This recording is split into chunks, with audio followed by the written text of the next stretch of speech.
और जो स्त्री मनमाना करेगी वो सुखी कभी नहीं रहेगी। इसलिए स्त्रियां मनमानी बिल्कुल ना हो। मनमाना आचरण करने वाली स्त्रियां वो माता सती ही क्यों ना हो, मनमाना आचरण किया तो उन्हें भी जल करके मरना पड़ा।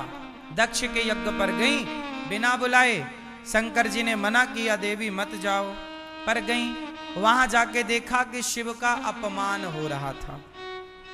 यज्ञशाला में सब देवी देवताओं का भाग था, पर भगवान शंकर का कोई भाग नहीं था। माता सती को क्रोध आ गया, दक्ष मैं तुम्हारी बेटी हूं, आज मुझे शर्म आती है कि मैं तुम्हारी बेटी हूं, तुमने मेरे पति का अपमान किया। देखो माता सती यहां पर सही है। आजकल की लड़की अपने पति का पक्ष नहीं लेती, अपने पिता का पक्ष लेती। स्त्री को किसका पक्ष लेना चाहिए, पति का या पिता का? बोलो बोलो, किसका पक्ष लेना चाहिए? क्यों, किसका पक्ष लेना चाहिए? पति का। पर आजकल कुछ लड़कियां, कुछ बहुएं अपने पति का पक्ष नहीं लेती, पिता का पक्ष, मां का पक्ष लेती है। मां बोलती है बहू बेटा आजा, मायके आजा, बेटी भाग जाती है, मां बुला रही है जाऊंगी, पति लाख रोके वो रुकती नहीं है ना। चलो बुलावा आया है, मां ने बुलाया है, हाँ? अब मां बुलाई तो दौड़ी आई, पति बोला अच्छा गलती हो गई, पति पत्नी की हो गई लड़ाई। तो बहू ने, बेटी ने बताया कि मां आज इन्होंने हमें ऐसा कह दिया। मां बोली बेटा तो एक काम कर आजा। बेटी आ गई अपने मां के घर। पति ने फोन लगाया पति को, अरे भाग्यवान सॉरी गलती हो गई, अब नहीं बोलेंगे डांटेंगे नहीं, आ जाओ। तो फिर बेटी बताती अपनी मां को, मां मां उनका फोन आया, क्या जवाब दूं? तब फिर मां उनको पाठ पढ़ाती है, बेटी तुझे जाने की जरूरत नहीं, दामाद जी तो नाक रगड़ते यहीं आएंगे, जब नाक रगड़वा लूंगी तब भेजूंगी, आने दे, तू सब्र रख। ये मां है कि डायन है?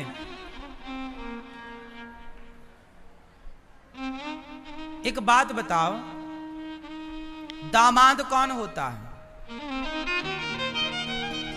दामाद को मंडप के नीचे बिठा के पांव पूजा की नहीं, कन्यादान दिया कि नहीं? बोलो, आपने कन्यादान दिया है।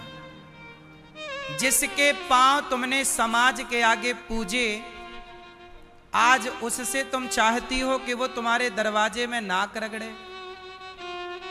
तो जिसका पांव पूज करके सम्मान किया था, आज नाक रगड़वा के तुम अपमान कर रही हो, तो क्या ये धर्म है?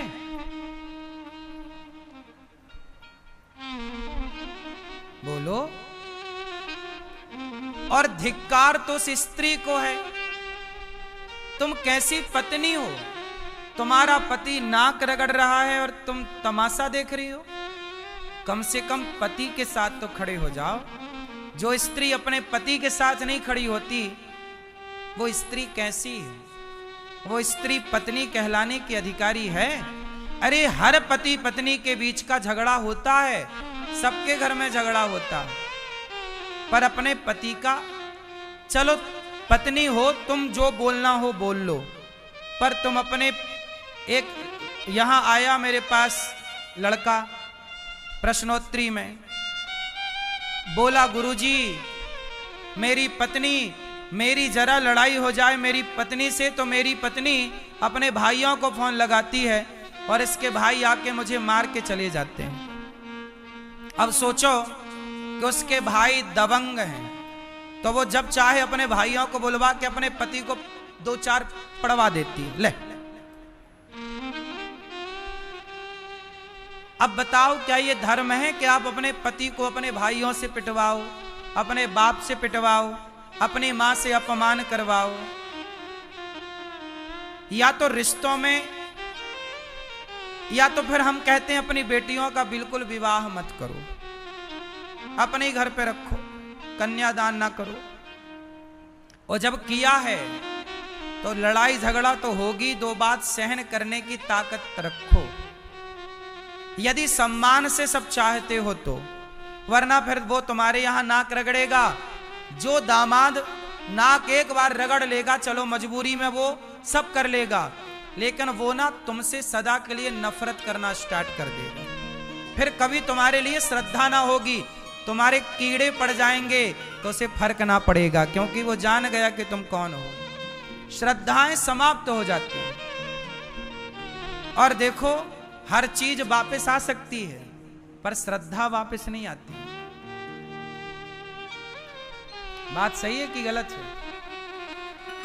इसलिए रिश्तों में ना रहीमन धागा प्रेम का, रहीमन धागा प्रेम का मत तोड़ो चटकाए, टूटे से फिर ना जुड़े, जुड़े तो गांठ।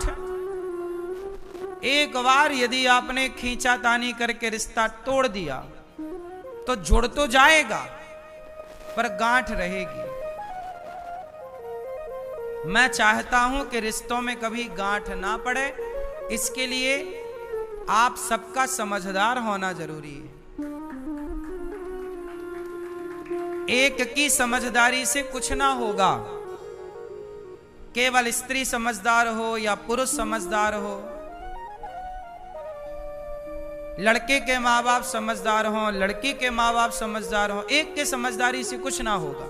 सबका समझदार होना जरूरी है। थोड़ा हम समझदार हो, थोड़ा आप समझदार हो। क्यों मेरी माँ, बात सही है?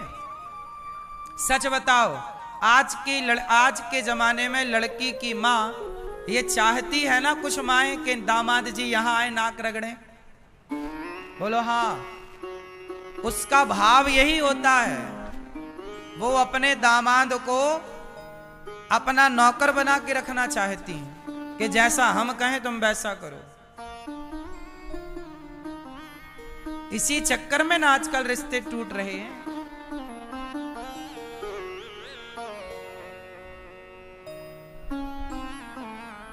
माता सती ने सही निर्णय लिया। माता सती ने अपने पिता के घर जाकर देखा कि मेरे पति का अपमान मेरे पिता ने किया।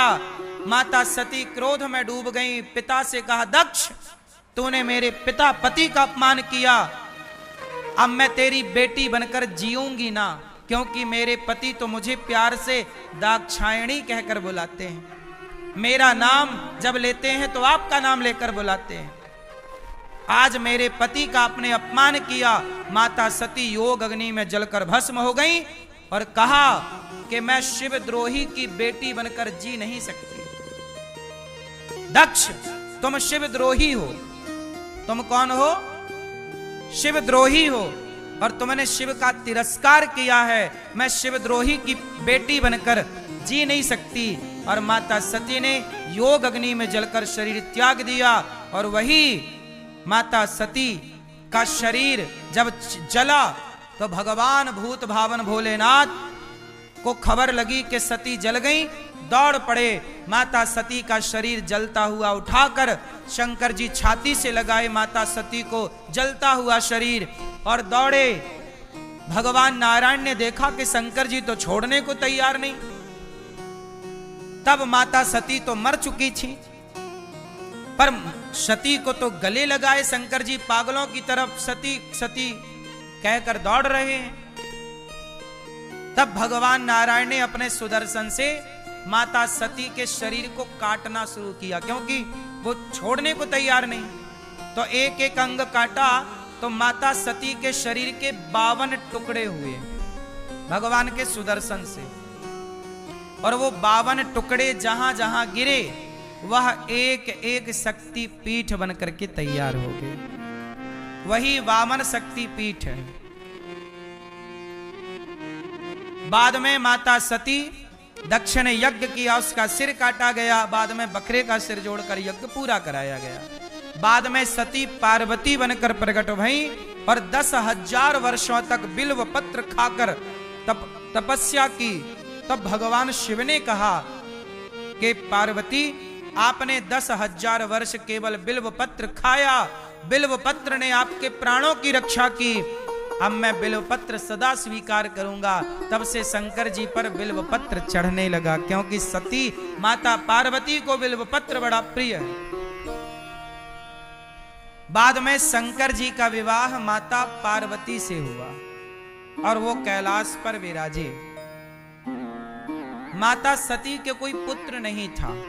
जब वो पार्वती बनी तब इनके कार्तिकेय और गणेश जी 2 पुत्र हुए। भगवान शिव आनंद से अपनी पत्नी के साथ विराजे हैं। शंकर जी अपनी पत्नी से बहुत प्रेम करते हैं। देखो भगवान राम अपनी पत्नी से कितना प्यार करते हैं, रावण से लड़ गए। शंकर जी पत्नी से कितना प्यार करते हैं कि जलता हुआ शरीर छाती से लगाकर दौड़ते रहे। हाँ कि ना? भगवान कृष्ण कितना प्यार करते हैं, राधा रानी के पांव दबाते हैं हमारे कन्हैया। बस आप लोग हैं कि बस अपनी पत्नियों से लड़ते रहते हैं। जबकि शंकर जी बहुत प्यार करते हैं, राम जी बड़ा प्यार करते हैं, बस आप लोग हैं जो लड़ते रहते हैं। क्यों जी? बात सही है। अपनी अपनी पत्नी से बड़ा प्यार करना चाहिए, बड़े प्रेम से रहना चाहिए। ये हम नहीं कह रहे हैं, हमारे राम सिखा रहे हैं, शंकर जी सिखा। शंकर जी का कोई भी मंदिर ऐसा नहीं होगा जिस मंदिर में शंकर जी के साथ पार्वती जी ना हो। बोलो हाँ। बस आप ही या दोस्तों के साथ अकेले भाग जाते हैं। शंकर जी कहीं दोस्ती यारी में नहीं जाते, पत्नी के साथ चलते हैं। क्यों? जो पति अपनी पत्नी क्या है? पत्नी सुरक्षा कवच है। पत्नी साथ होगी तो कोई चुड़ैल तुम्हारी तरफ नहीं आएगी। यदि पत्नी दूर हुई तो एक चुड़ैल बैठी है ना, वो आपको पकड़ लेगी। हाँ या ना? क्यों? सही है दादाजी? जहां जाओ पत्नी के साथ जाओ। सही है कि गलत है? कितने लोग सहमत हैं मेरी बात से? पत्नी को छोड़ो मत। आप सही हैं? पत्नी के साथ चलते, जहां जाओ पत्नी के साथ जाओ। शंकर जी के मंदिर में पत्नी विराजी। अच्छा देखो, शंकर जी बड़े परोपकारी, बड़े दानी हैं। शिव समान दाता नहीं, विपत विदारण हार, लज्जा मेरी राखियो नंदी के यशवार। शिव समान दाता, शंकर जी के जैसा कोई दाता। शंकर जी बड़े दानी हैं, शंकर जी जैसा कोई दानी नहीं। इसलिए कहता हूं, शंकर जी की कथा ये सिखाती है कि हम शिव जी के जैसे परोपकारी बने।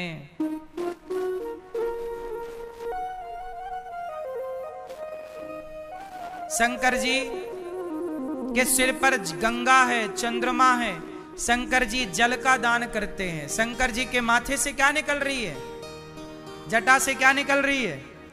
जल दान कर रहे हैं कि नहीं? 24 घंटा प्याऊ लगा है शंकर जी के माथे पे, नहीं लगा? सबसे बड़ा दान जल का ही तो है। जलदान शंकर जी।